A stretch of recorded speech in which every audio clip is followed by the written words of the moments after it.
Bab 2511. Hanya jurus yang lemah. Tepat ketika Tordokian sedang bermimpi tentang gambar-gambar indah di masa depan, telapak tangannya telah menangkap leher Erikin. Selama Erikin dikendalikan, semuanya akan berakhir. Namun, pada saat ini, raut wajah Tordokian berubah drastis. Erikin, yang membeku dengan udara es ekstrim, seharusnya sedingin es, tetapi di bawah tangannya, panasnya seperti matahari yang menyengat, membuatnya sulit untuk disentuh. Bagaimana ini? Telapak tangannya seperti tersengat listrik dan dengan dengungan cukup keras, Tordokian mundur tiba-tiba. Hanya sedikit sentuhan menyebabkan kulit jari Tordokian pecah dan darah mengalir. "Kamu tidak dibekukan," Tordokian berkata dengan tidak percaya. "Sepertinya kamu tidak terlalu bodoh." Erikin tersenyum kecil. Dia awalnya membeku, tetapi pada saat ini, api di luar tubuhnya sangat ganas dan energi es yang menyelimuti seluruh tubuhnya langsung menghilang. Dengan Ekaristi Yandi dan 16 jenis api suci, Tordokian yang ingin menggunakan es ekstrim untuk berurusan dengan dirinya sendiri, itu hanyalah angan-angan. Erikin mengangkat tangannya dan beberapa naga api muncul dari kekosongan di belakangnya. Mereka mengaum dan bergegas menuju Tordokian. Bang! Pada jarak sedekat itu, Tordokian tidak punya waktu untuk melawan dan dia dibawa keluar oleh naga api. Setelah itu, Erikin menginjak kekosongan dan dengan cepat mendekat. Ekaristi Yandi menyingkap cahaya ilahi dan mantra suci api abadi bergerak gila-gilaan di dalam tubuh. Segala macam teknik api suci, seolah-olah tidak membutuhkan uang dan bergegas menuju ke arah Tordokian dengan liar. Anak ini sebenarnya menguasai berapa macam api suci. Api dan air tidak cocok dan kita harus membedakan antara yang unggul dan yang lemah dan mana yang kuat dan yang lemah sepenuhnya bergantung pada kekuatan kontrol atas api dan air. Erikin menguasai 16 jenis api suci. Energi es ekstrim dari Tordokian tidak bisa diserang sama sekali, sehingga ia terkena kekuatan api tersebut. Untuk sesaat, Tordokian berada dalam posisi yang kurang menguntungkan dan tidak dapat menemukan kesempatan untuk membalikkannya. Meski baru pertama kali masuk ranah fase penilaian, anak ini terlihat sekuat satu penurunan. Anak ini sulit dibunuh dan pertarungan ini tidak boleh dibiarkan terlalu lama. Tordokian segera memiliki pemikiran untuk pergi dan sekarang sepertinya dia sudah tidak ada harapan untuk menangkap Erikin. Bahkan jika Erikin bukan lawannya, menunggu Tenno Zhang dan yang lainnya bergegas ke sana, di bawah serangan bersama itu akan menjadi jalan buntu untuknya. Lengan Tordokian bergetar dan semua udara es ekstrim yang tersisa di tombak tulang meledak pada saat ini. Naga api membeku dan api yang tak terhitung jumlahnya membeku di dalamnya. Dengan upaya ini, Tordokian menjentikkan tombak tulang di tangannya, melampaui api yang membeku sementara, berubah menjadi naga tulang putih dan melintasi ribuan kaki untuk menyerang Erikin. Pada saat yang sama, Tordokian dengan cepat mundur dan pergi. Guroar. Tombak itu berubah menjadi naga tulang, meraung dan menunjukkan taring tajam ke arah Erikin dan mulai menggigit. "Hanya denganmu yang binatang, ingin menyakitiku." Erikin mencibir dengan jijik dan ketika dia melihat naga tulang mendekat, dia tiba-tiba terbang. Di kaki kanan, cahaya terang tiba-tiba muncul. Erikin tidak perlu memanipulasinya dan itu mekar dengan kecemerlangan emas. Bang! Erikin menendang kepala tulang naga dengan keras. Hanya suara derit yang terdengar, retakan menyebar dari posisi kepala naga, menyebabkan tulang naga hancur dalam sekejap. Ingin melarikan diri. Erikin memiliki ekspresi acuh tak acuh dan transisi alam semesta digunakan dan dalam sekejap mata ia melakukan perjalanan melalui kehampaan yang beku dan mengejar Tordokian.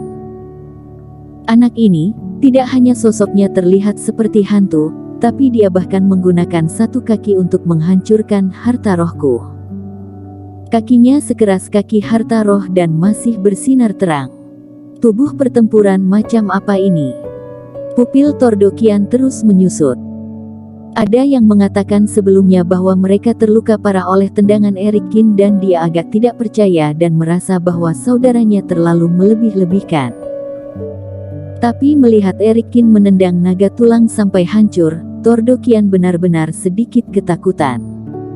Keduanya terbang dengan cepat, satu demi satu. Teman seiman, kamu dan aku tidak memiliki kebencian yang mendalam, mengapa repot-repot mengejarku? Tordokian terbang dengan seluruh kekuatannya. Meskipun dia tidak dikejar oleh Erikin, dia tidak memperlebar jarak. Dia hanya bisa mengerutkan kening. Namun, Erikin mengabaikannya, mengangkat tangannya dengan teknik jari Raja Api. Kamu. Tordokian marah dan tiba-tiba menyipitkan matanya. Kamu mengejarku sepanjang jalan, kamu seharusnya menyukai seruling tulangku, kan? Aku akan memberimu benda ini, aku tidak menginginkannya lagi. Dengan itu, Tordokian muncul kembali seruling tulang di tangannya dan kemudian dia mengulurkan tangannya dan menjentikkan jarinya. Seruling tulang putih ini terbang ke satu sisi seperti seberkas cahaya, sementara Tordokian bergegas menuju sisi lain. Aku menggantungkan jimat peledak di seruling tulang. Jika kamu tidak mengambilnya tepat waktu, barang ini akan menjadi sampah. Ketika batu giok dibakar, tidak ada gunanya bagimu untuk mengejarku. Saat melarikan diri, Tordokian berteriak. Teman seiman sangat baik dan memberi tahu aku detailnya. Tapi aku tidak perlu diingatkan olehmu, aku akan membantumu. Erikin menyipitkan matanya dan mencibir. Dia sama sekali tidak percaya apa yang dikatakan Tordokian. Alih-alih mengejar suling, dia menyerang lagi teknik jari Raja Api, langsung menuju suling tulang. Dengan keras, seruling tulang itu hancur berkeping-keping dalam sekejap. Jelas, tekstur ini sama sekali bukan seruling tulang asli. Terlebih lagi, bagaimana Tordokian bisa membuang hartanya begitu cepat untuk melarikan diri padahal itu adalah pilihan terakhir. Kamu bocah.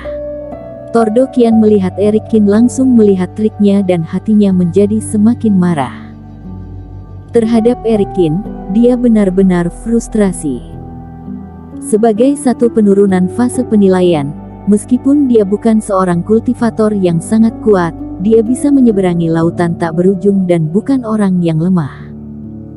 Awalnya, jika Erikin berada dalam fase penilaian, dia sama sekali tidak akan menjadi lawannya. Setidaknya, dia hanya bisa melarikan diri tanpa harus melawannya. Alhasil, dia bertemu dua hal yang kurang baik.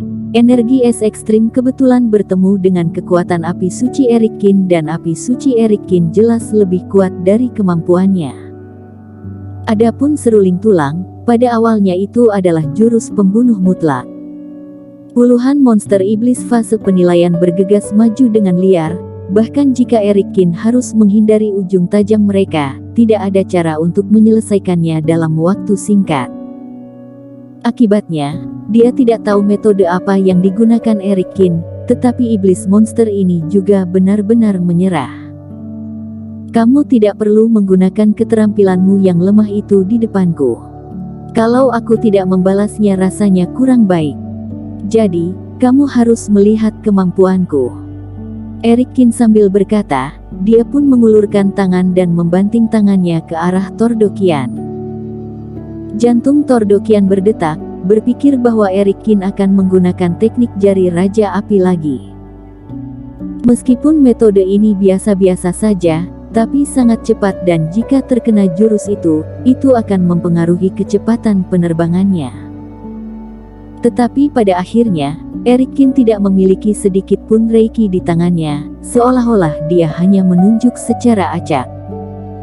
Saat ini Tordokian tercengang. Bahunya tiba-tiba sakit, seolah-olah ada sesuatu yang tertusuk, menyebabkan dia mengerang. Bocah gila. Tordokian memarahi. Jari Erikin tidak menyerang sama sekali, tetapi mengarahkan perhatiannya padanya. Tordo kian memukul bahunya tiba-tiba, pakaiannya robek dan di bahunya, dua serangga beracun yang tidak tahu kapan mereka jatuh muncul tiba-tiba. Setelah merobek kulitnya, mereka mengebor daging dan darah. Dia buru-buru menggunakan udara es ekstrim untuk mengendalikan dua Sky Eater. Namun, yang membuat Tordo kian takut adalah setelah memindai kerohaniannya, dia menemukan bahwa itu bukan hanya bahunya. Sky Eater berada di tubuh, lengan, kaki dan bahkan bagian atas kepalanya. Bersambung.